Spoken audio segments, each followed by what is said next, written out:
Action. What's going on YouTube? This is your boy The SOE and I'm here on the FRC TV. And today we are at Panda's Boxing Gym and I'm here with the coach. What is your name, coach? Coach Jose. That was on my mind. This shit You win some, you lose some. But you live to fight another day.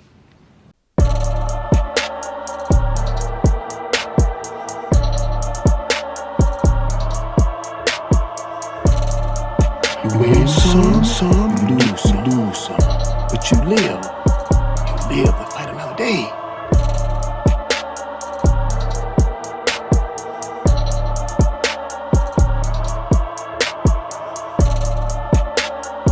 You win some, you lose some, but you live to fight another day.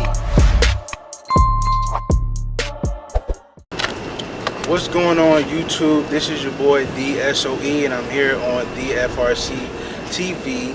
We are at Panda's Boxing Gym and I'm here with the main guy, the head honcho, the man to be, Coach Jose. Coach Jose. And Coach Jose, how long have you been at the gym and how long have you been a coach? I've been a coach since 2018, and I've been training at this gym since 2021, somewhere around there. 2021. Yeah, Have you had 2022, somewhere around there. Have you had a boxing experience yourself? Yeah, yes. I used to train at the Wild Card right here in Santa Monica and Vine, and I started training there since 2015, somewhere around there, and did a few camps, had a pro fight, debuted pro, and then came over here, and then started training with Panda and the trainers here. Things have changed here, obviously. Some of the trainers have left, some of the fighters have left, so we have new fighters now. But yeah, I started coaching for the last several years, full time, and it's been an experience. A couple questions for you. Yeah. All right. What made you to start to switch from training to coaching? It's because, well, one is my age too. I started, slowing down, things like that, and then I just didn't have the drive anymore to train every day, sparring three times a week, getting punched in the head, and I just didn't have it anymore. And I fell in love with coaching better, and I just knew that was my calling. At some point, it was a process. Obviously, like there was days I'm like, I want to get where this coach is at. I'll see the coaches come in and where he doesn't mind that he's not training like that anymore. So but I still had that itch, and all. It was a process. It was definitely a process to transition from a fighter to a coach. Okay, if that makes sense. Yeah, no, it makes perfect sense. Yeah. What made you fall in love with boxing? I mean, I always liked boxing, I always loved boxing, since the 90s, as a kid, my father used to take us to these venues where they'll host the pay-per-views, these closed circuit places, and right here in Santa Monica and Western. And the first fight he took us to go watch was, I want to say, it was Taylor versus Chavez Sr., and from right there, we always watch boxing, we watch all the fighters in the 90s, De La Hoya, Trinidad, it was just something I never trained or anything, but it's always been around my life, it's always been in and out of my life, and then I pursued mixed martial arts, and then after the military, but then I always wanted to go back to boxing. I eventually did, so here we are. So you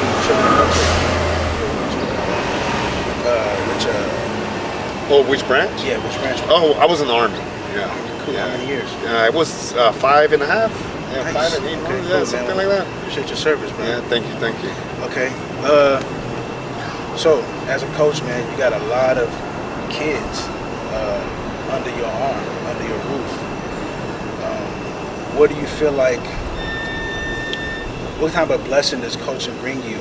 And then to follow up, what do you want out of your life? What do you feel like your purpose is in life, and maybe even pertaining to kids and just your overall well-being?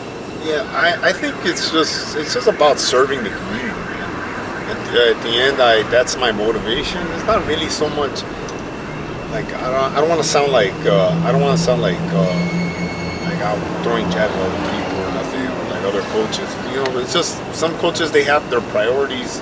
They're different. You know, they want to make money or they want to do something else. You know, and right here, it's really about serving the community. You know, at the end, it's about serving the kids that live around here. You know, and make sure they stay off the street. There's a lot of bad influence around here, as you know. You know, so just making sure that they stay in the gym and they stay focused. They go to school, get good grades, and then after that they can make better choices with their life. They'll have better options. You know, and I think boxing is a good way for them to stay out of trouble. You know, as we all know, we are all like teenagers at one point in our lives. Bad influences are around everywhere, all the times. You know, and these guys, they wanna pursue gangs or just bad crowds and things like that. We see it, and I just want to make sure that these guys, you know, won't fall into it. That's it. You know, that's it. Yeah. Beautiful answer to that. Yeah. What are you doing to take care of your mind, your spirit, and your body? I still train, actually. Yeah, I still train. Like I mean, I focus on my family. Of course, my family is my base. You know, my wife and my son. You know, but at the same time, you know, to keep myself centered and grounded and make sure that I feel good. Like at the end of the day, I still have to work out. You know, I kind of try to set an example still for the younger boxers. You know, like, hey, you know, your coach is not like this guy that just sits here and talks. You know, like no.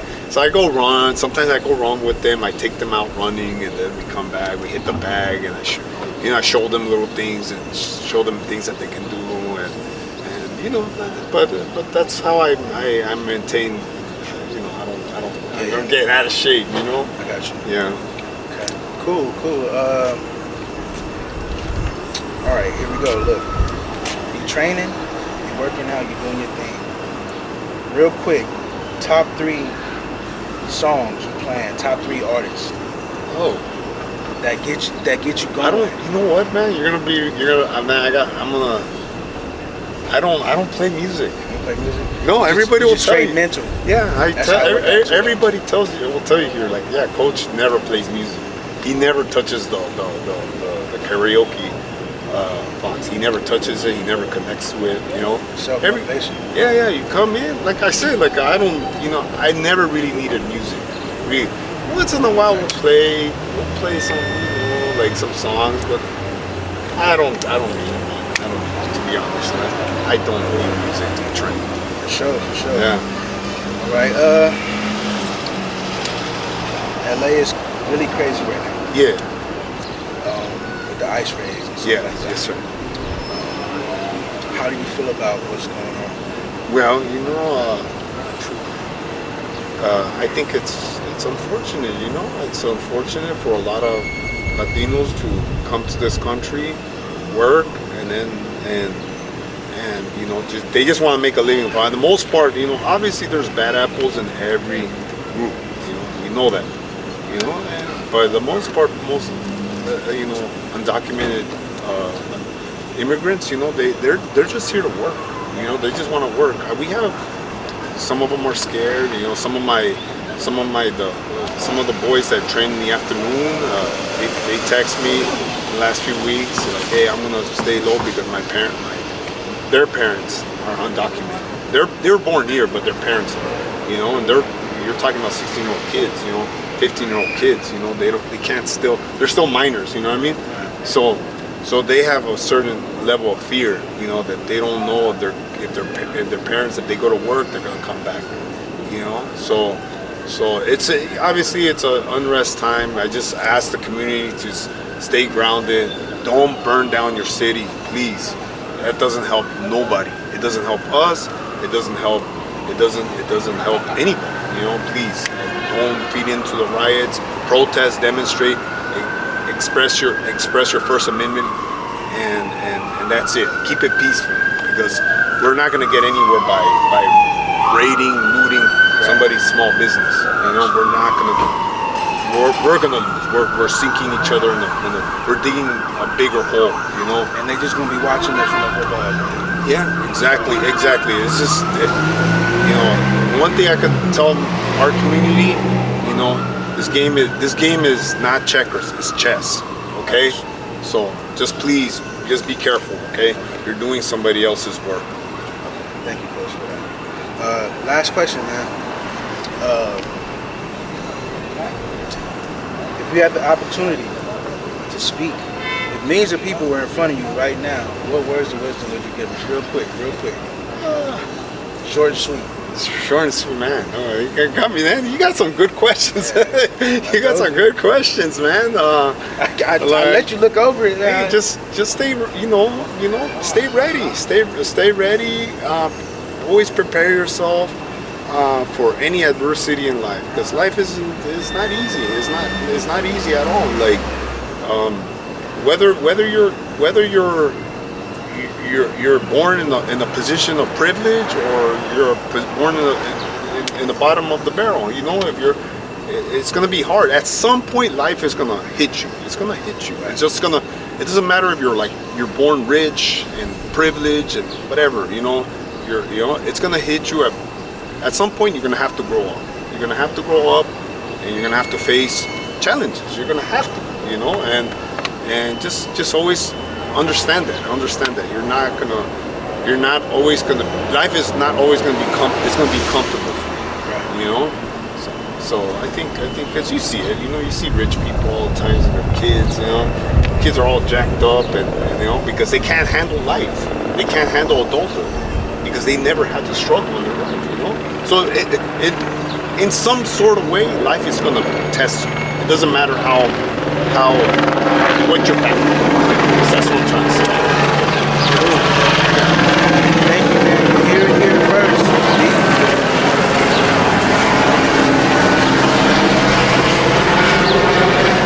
Donald Trump. You hear it here first. DFRC TV. I'm here with Jose, the coach at Panda's Boxing Gym, and 2 of them. Yeah.